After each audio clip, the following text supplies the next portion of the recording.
बिटिसिआ बिटिसिनि सासे कर्मचारिसो गाहाय कर्मचारि आरो बे हिसाबै बिथाङा बबे अर्डारखौ काउन्सिल सरकारनो होनो काउन्सिल सरकारा जेखौ अर्डार होगोन बेखौ बिथाङा मोजाङै मावफुंनाया डिसिनि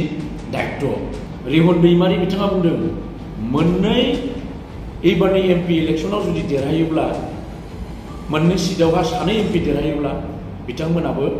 बुजापुरानि गेजेराव बिजेपिजोंनो थागोन होननानै बाथ्रा बुंदों।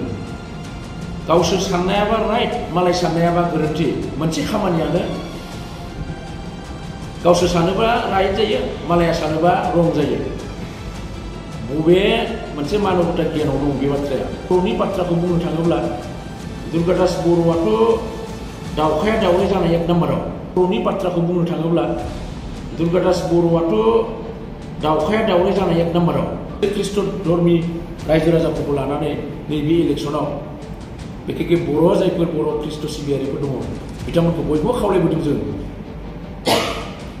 जुदि बिजेपिआ ख्रिस्टान सिबियारि बिथांमोननि सायाव जुदि बिदि अयनाय अयथासार बिदि खालामोब्ला इउपिपिएल आरो आबसुआ मालाबाबो जनानै थाया आरो बिनि हेंथायै गसंनो थाखाय अरायबो दङ। फ्राय नंखाय बाथ्रा बुंनायखाय जों साननो बाध्य जादों। नंथारै खोथा बुंनायखाय बिथांमोना जेननायनि थाखाय माने रेडि जाबाय। मानसिया नार्भास जायोब्लासो बेफोरबायदि बाथ्राखौ नंखाय बाथ्राखौ बुंनो हायो। इलेक्शनाव देरहानायनि बाथ्राखौ बुंदों आरो बुंनायनि कारना जाहैबाय बिथांमोना बे बिसायख'थियाव देरहानो हानाय नंला बेखौ नुहुरनानै बिथांमोना दिनै बर'खौनो लानानै बाथ्रा बुंनो गोनां जादों आरो बे खोब माने गोलेरनि मेगनाव मोदै लाफानाय बायदि जादों। 17 बोसोराव जेरै जेबो जायाखिसै 17 बोसोर हाग्रामाखौ नायबाय रायजो राजाफोरा जेबो माने सोलायथाय लाबोनो हायाखिसै बे एखे महरखौनो बिथांमोना कामना खालामबाय थादों। दिनै जों मोनसे जोंनि उदालगुरि जिल्लानि बारग' मिनिस्टार रिहन दैमारिनि मोनसे भिडिअ भाइरेल बबेबा मोनसे जथुम्मायाव बुंनाय बाथ्राखौ लानानै दिनै नोंथांमोननि मिडियानि गेजेरजों जों फिन मोनसे फोसावफिननायनि थांखिजों खावलायनाय जादों। मोनसे ससियेल मिडियायाव नुनो मोनदों जोंनि बिपिएफनि बारग' मिनिस्टार रिहन दैमारि बिथाङा बुंदों जे जोंनि 4 नं दरं उदालगुरि लकसभा समस्तियाव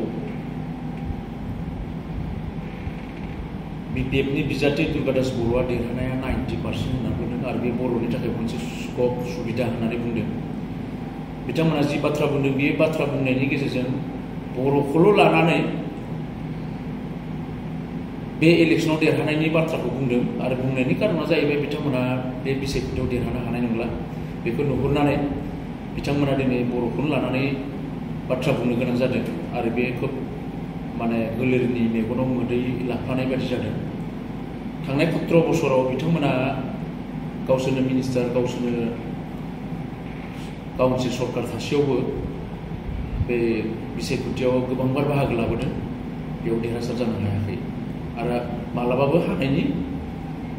माबा गैया। बे हिसाबै बिथाङा जोंनि बर'फोरखौ मोनसे मिसलिड खालामनो नागिरबाय थादों बे इलेक्शननि गेजेरजों बिसायख'थियाव बर'फोरखौ थांनाय 17 बोसोर भिक्टिम खालामबाय आरोबाव भिक्टिम खालामनायनि मोनसे थांखिजों बिथांमोना बे बाथ्राखौ बुंनाय जादों आरो बेखौ दिनै जोङो जोंनि इउपिपिएल हान्जानिफ्राय जों बुंनो गोनां जादों। दिनै जोंहा बिटिसि मोनबाय बिटिआर मोनबाय बेजों मोजां राजखान्थि सिन्ताधारानि मोनसे सम फैबाय बेखौ मोजां राजखान्थि गेलेनानै सिन्था खालामोब्ला जोङो बेजोंनो जौगालांगोन आरो जुदि बोरलां मोगथाङै जुदि सिन्था खालामोब्ला थांनाय 17 बोसोराव जेरै जेबो जायाखिसै 17 बोसोर हाग्रामाखौ नायबाय रायजो राजाफोरा जेबो माने सोलायथाय लाबोनो हायाखिसै बे एखे महरखौनो बिथांमोना कामना खालामबाय थादों। दिनै प्रमद बर'आ 3 बोसोराव जिखिनि खामानि मावदों बिथांमोना 17 बोसोराव बिनि बांसिन मावनो हायाखै कम्पेरिजन खालामना नायोब्ला। खारन प्रमद बर'आ बिटिआर सक्ति खालामनानै काउन्सिल सलायनानै 17 बोसोराव हाग्रामाया 7,500 कोटी थाखा लाबोनो हादों नाथाय प्रमद बर'आ दिनै बे 3 बोसोराव 250 कोटी थाखा लाबोनो थाखाय माबा मोनदों गोहो मोनदों। आरो बेखिनिखौ बे 3 बोसोराव 250 कोटी थाखा लाबोनानै जोंनि ओनसोलनि जौगाथायनि गोबां खामानि मावनो हादों नाथाय बेखौ नुनानै दिनै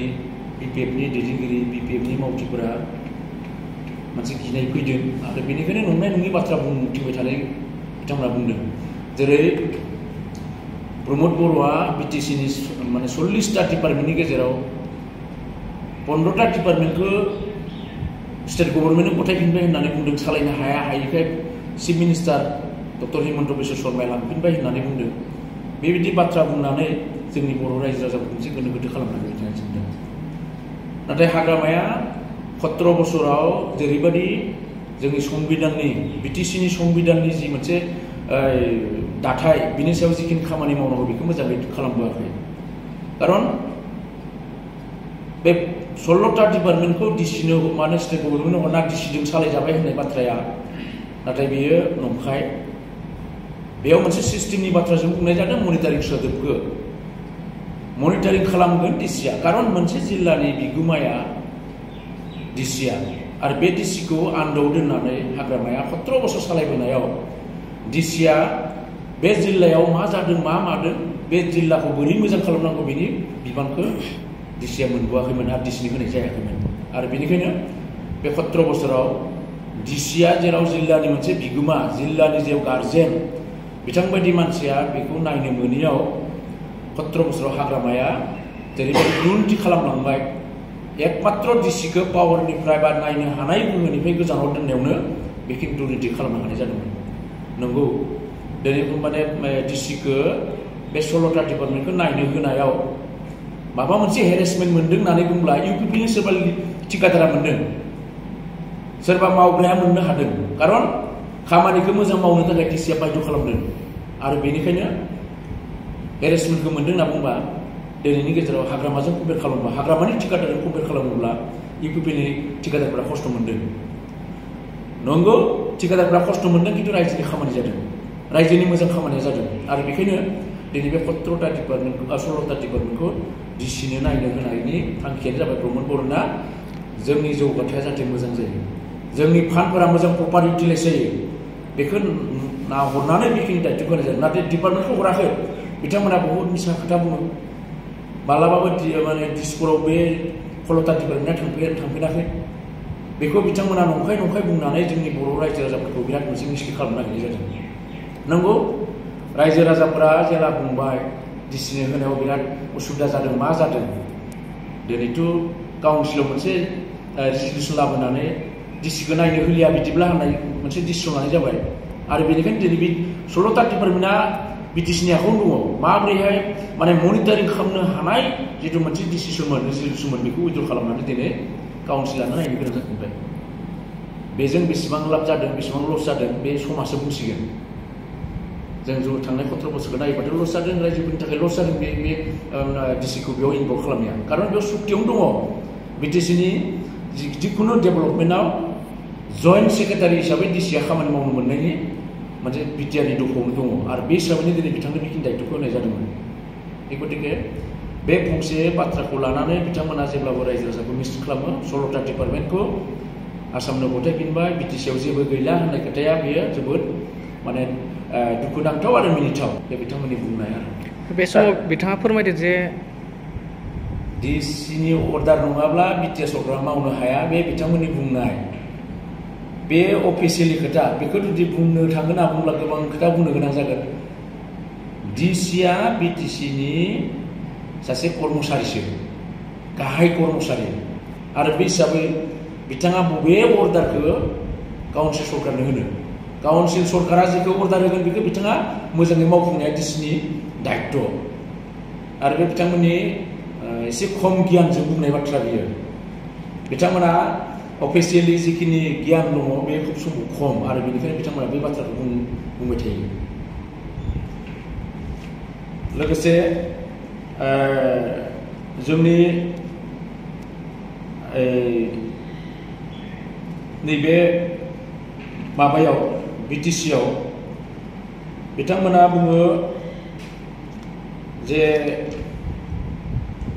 साख्रि मावनायनि बेलायाव साख्रि होनो हानाय हायैनि खोथानि बेलायाव गोबां बाथ्राखौ बिथांमोना बुंबाय थायो खोथाया जाहैबाय बिटिसिआव जायानो सरकार जाया सिगाङाव हाग्रामा सरकार दंमोन हाग्रामाया माखासे आयेन कानुन बानायना गालांनो गोनां जादों आरो बे आयेनजोंनो बिथांमोना सरकारखौ सालायदोंमोन दा जोंनि गोरों गोरा सेंग्रा सिख्लाफोरखौ जि मोनसे थाखोयाव थिसननाय बेनि थाखाय मोनसे सेन्ट्रेल सिलेक्शन बर्ड दंमोन आरो बे सिलेक्शन बर्डआ गभर्नरनि एप्रुभेलजों जायो आरो बे हिसाबै बेयो सरकारनि मोनसे साननायजों जायो जाय रुलिं सरकार बे सरकारा गावनि सरकारनि साननायजों खामानिखौ मावनाय जायो आरो बे हिसाबै सेन्ट्रेल सिलेक्शन बर्डना जेला दानाय जादोंमोन जोंनि दानि प्रमद बर' सरकारनि टाइमाव बे बर्डआ जिहेतु हाग्रामानि टाइमाव दानाय सरकार रुलिं सरकारनि समावहा रुलिंआ गावनि दानाय जायो आरो बे हिसाबैनो थांनाय हाग्रामानि समाव दानाय जे CSB बे CSBआ फांसनलेस जादों आरो बेनिखायनो जोङो गोदानै बेयाव एपइन्टमेन्ट होनो थाखाय जों जितु प्रसेसखौ खालामनो गोनां जादों बेयाव जोंहा एसे गोबाव जादों आरो बेनिखायनो जोंनि दायो जोंहा जिहेतु सिलेक्शन बर्ड दानाय जाबाय आरो बे सिलेक्शन बर्डनि थ्रुयै जोङो जोंनि बिटिसिनि जेसेबां भेकेन्ट पस्टफोर दङ बे पस्टफोरखौ फिलआप खालामनो थाखाय माखासे प्रसेस खालामबाय थानाय जादों आरो बे हिसाबै नैबे MP इलेक्शननि उनावनो गोबां माने भेकेन्ट पस्टफोरावहा एपइन्टमेन्ट होनो थाखाय काउन्सिल सरकारा माने हाबाफारि लानाय जादों बिथांमोना जिखिनि बाथ्रा बुङो जोंनि ओनसोलाव माबाखौ लानानै आबसु UPPL बा प्रमद बर' बिथांमोना BJPनि एजेन्ट होननानै जि बाथ्रा बुंबाय थायो बावैसो सिगाङावबो रिमन दैमारि बिथाङा बुंदों प्रमद बर'आ BJPनि एजेन्ट UPPL आरो एबसुनि लिडारफोराबो एजेन्टनि खामानि मावो होननानै बुंदों बिथांमोना बिदिब्ला प्रमद बर' सरकार फैनायनि सिगाङाव जि BJPनि एलायन्स सरकार दादोंमोन बिदिब्ला बिथांमोनाबो साफा एजेन्टमोन नामा जों बेखौसो सोंनो गोनां जागोन आरो नाथाय प्रमद बर'आ BTC सामलायनो थाखाय जि मोनसे पलिटिकेल मोनसे आन्डारस्टेन्डिं खालामदों दिनै सेन्ट्रेलाव BJP स्टेटआव BJP बे हिसाबै जेराव BTCआ आसामनिनो चिफ मिनिस्टारनि सिङावनो थानाय मोनसे ओनसोल जिल्ला आरो बे जिल्लाफोरखौ लानानैनो BTC जादों सासे हम मिनिस्टारनि सिङावनो सासे चिफ मिनिस्टारनि आन्डारावनो सोलिनाय मोनसे आसामनिनो मेपनि सिङावनो थानाय जिल्ला आरो बे हिसाबै आसामनि चिफ मिनिस्टारजों गोरोबनानै BTC जौगाथायनि खामानि मावनायनि UPPLआ जि मोनसे आन्डारस्टेन्डिं खालामनाय जादों बे एजेन्ट बुजाया जेराव रिमन दैमारि बिथाङा बुंदों मोननै एबारनि MP इलेक्शनाव जुदि देरहायोब्ला मोननै सिटआवहा सानै MP देरहायोब्ला बिथांमोनाबो बुजापुरानि गेजेराव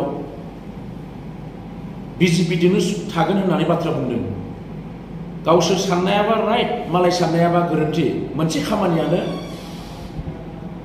गावसोर सानोबा राइट जायो मालाया सानोबा रं जायो बबे मोनसे मानबता गियानाव दं बे बाथ्राया आरो जेराव दुर्गादास बर'आ दिनै आसाम एसेम्ब्लिनि फ्लुर टेस्टआवहाय बिथांमोना BJPजों एलायन्सआव दङ रुलिं गभर्नमेन्टनि सासे MLAआ जेसेबांखिनि सुजुग सुबिदा मोननांगौ बे सुबिदाखौ बिथांमोना फ्लुर टेस्टआव BJPजोंनो एलायन्सआव थानानै दिनै बेखिनि सुबिदाखौ लाबाय थादों आरो बेबा राइट बे एजेन्ट जाया दिनै बेखिनि सुबिदाखौ बिथांमोना लादों आरो बेखौ जों दिनै बुंनांगोन एलायन्सनि सुबिदा बादि मोनसे माबाखौ बिथांमोना आदाय खालामदों आरो बेराफारसे दुर्गादास बर'नि बाथ्राखौ बुंनो थाङोब्ला दुर्गादास बर'आथ' दावखाया दावराय जानाय एक नाम्बाराव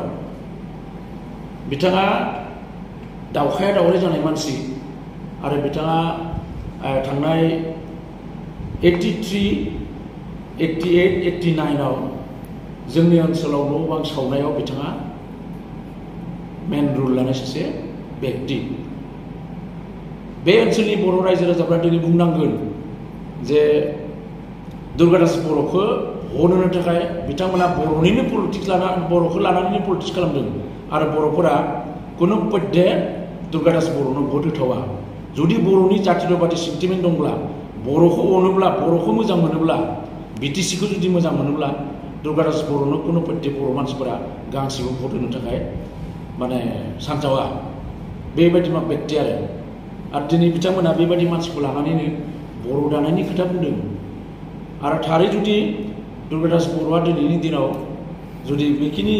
माबाखौ मोनो होनना बुंब्ला जों सानना लागोन दुर्गादास बर'आ जोंखौ मा खालामदों बेखौ गियान गैयि मानसिफोरासो जों बिथांनो भट होगोन आरो बेनिखायनो आंनि साननाय दुर्गादास बर'नो सासेबो बर'आ भट होनो थाखाय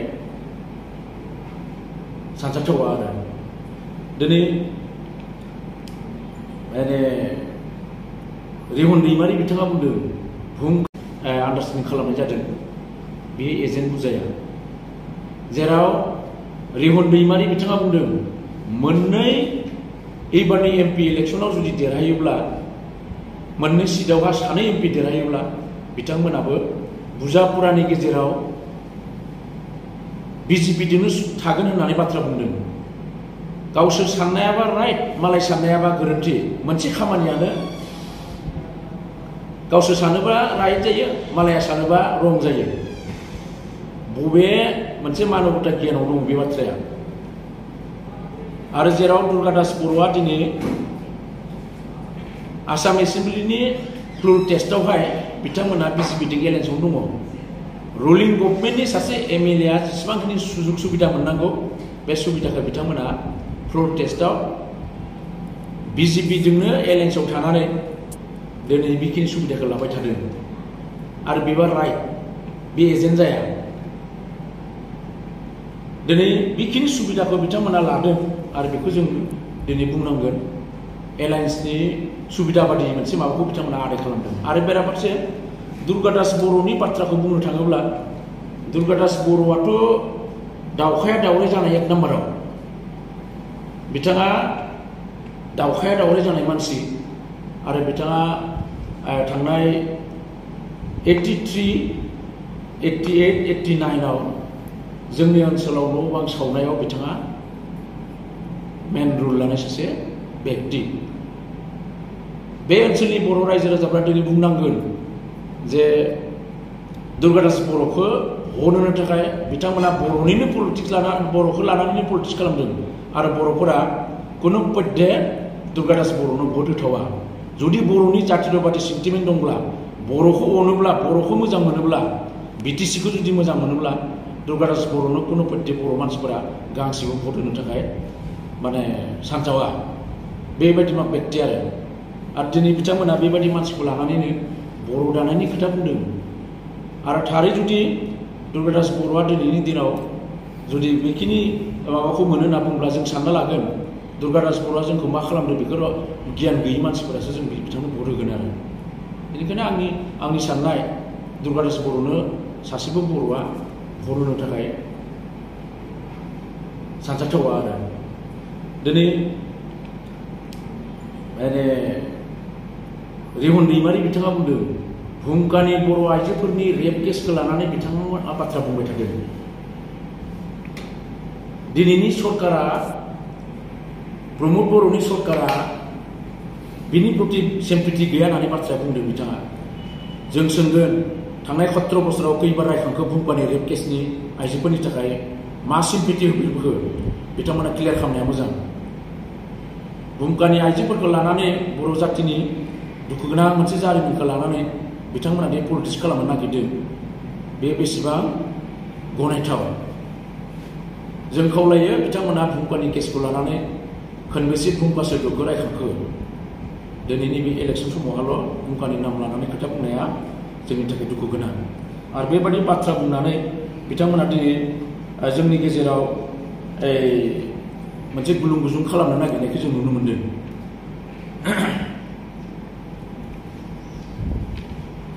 आरो जोंनि जे बर' बाप्टिस्टफोरखौ लानानैबो बा जोंनि ख्रिस्ट धर्मनि रायजो राजाफोरखौ लानानैबो जिबायदि मोनसे बाथ्रा मिसलिड खालामनायनि बाथ्रा बुंबाय थादों जेराव जोंनि बर' बाप्टिस्ट बा बर' ख्रिस्ट सिबियारि बिथांमोनखौ जोंनि दिनैनि बे बिजेपिनि कैंडिडेट दिलीप सैकियानि थाखाय भट होनो थाखाय जि खावलायदों बियो मोनसे बर'फोरा बिजेपिनो भट होयोब्ला जोबोद गिथावना बे बाथ्राखौ बिथांमोना बुंदों किन्तु नंगौ बिजेपिनि सायाव मोनसे सन्देह मोनसे आशंकाया दंबाय थायोमोन नाथाय दिनैनि दिनाव बिजेपिनि केन्डिडेटखौ भट होनांगौ होननानै बुंनायाव दिनै जोंनि गेजेराव मोनसे मोजां स्पष्ट फैदों कारण भारतआ मोनसे सेकुलार कान्ट्रि आरो बेयाव दिनै जारिमिनाव गैया बे ख्रिस्टान मानसिफोरखौ फोजोबस्रांनांगौ होननाय ख्रिस्टान मानसिफोरनि अयनाय खालामनांगौ होनना बुंनाय बिजेपिनि बबेबा मोनसे माबायावहा जों नुफेराखै आरो बेनिखायनो दिनै जोङो हारि हिसाबै जोङो बिजेपिनो भट होनांगौ आरो बिटिआर सुक्तिनि मोनफ्रोमबो दफाखौ मावफुंनांगौ बे बाथ्राखौसो दिनै जों बुंदों आरो बेनिखायनो दिनै इउपिपिएलआ मालाबाबो बर' ख्रिस्टानफोरखौ अत्याचार खालामहोनाय फोजोबस्रांहोनाय बेवहाय इउपिपिएलआ गैया आरो बेनि थाखायनो माने गिनांगौ सन्देह खालामनांगौनि जेबो गैया होननानै जों सानदों आरो बेनिखायनो गासै ख्रिस्ट धर्मि रायजो राजाफोरखौ लानानै नैबे इलेक्सनाव बिखेखै बर' जायफोर बर' ख्रिस्ट सिबियारिफोर दङ बिथांमोनखौ बयबो खावलायबोदों जों जुदि बिजेपिआ ख्रिस्टान सिबियारि बिथांमोननि सायाव जुदि बिदि अयनाय अत्याचार जुदि खालामोब्ला इउपिपिएल आरो आबसुआ मालाबाबो जनानै थाया आरो बिनि हेंथायै गसंनो थाखाय अरायबो दङ बेनिखायनो दिनै बिथांमोना खोब मोनसे मिसुलिया बाथ्रा बुंथिबाय थादों रायजो राजाफोरखौ मोनसे मिसलिड खालामनो नागिरदों जेरै रिहन दैमारि बिथाङा बुंदों जोंनि इउपिपिएलनि एमसिएलए हरिसिङा समष्टिनि सन्जय स्वरगयारि बिथाङा अपेनलि रायजो राजाफोरखौ खावलायदों जाहैबाय दे कंग्रेसनो भट होनांगौ होनना बुंनाय बाराद्राय नंखाय बाथ्रा बुंनायखाय जों साननो बाध्य जादों नंथारै खोथा बुंनायखाय बिथांमोना जेननायनि थाखाय माने रेडि जाबाय मानसिया नार्भास जायोब्लासो बेफोरबायदि बाथ्राखौ नंखाय बाथ्राखौ बुंनो हायो जाय एमसिएलआ दिनै सान हर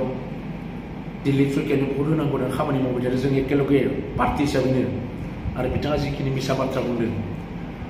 बे बाथ्राखौ बुंगोन जोंनि बिजाथियाबो जोंनि जाय एमसिएलए बिथाङाबो बुंगोन आंबो बुंगोन दोलोनिफ्राय जोंनि दोलोनि मोनसे भाबमूर्तिखौ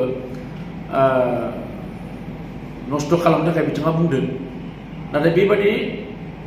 राजनितिक षड्यन्त्रजों मालाबाबो बिपिएफआ देरहाया बिथांमोननि बे बुंनाया नंखाय आरो बेजोंहाय जोंनि बर' रायजो राजाफ्राबो मालाबाबो माने मिसलिड जानाय नङा होननानै आंहा मोनसे फोथायनाय दङ आरो